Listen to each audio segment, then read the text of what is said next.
సాయినాథుని విభూతి ప్రసాదంతో హార్దా భక్తుడికి కిడ్నీలో రాళ్ళు కరిగిపోయేను.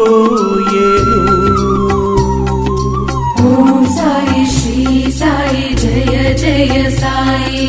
ఓం సాయి శ్రీ సాయి జయ జయ సాయి. సాయినాథుని విభూతి ప్రసాదంతో బాంద్రా నివాసికి నిద్రలేమితనం తగ్గిపోయేను. ఓం సాయి శ్రీ సాయి జయ జయ సాయి. ఓం సాయి శ్రీ సాయి జయ జయ సాయి.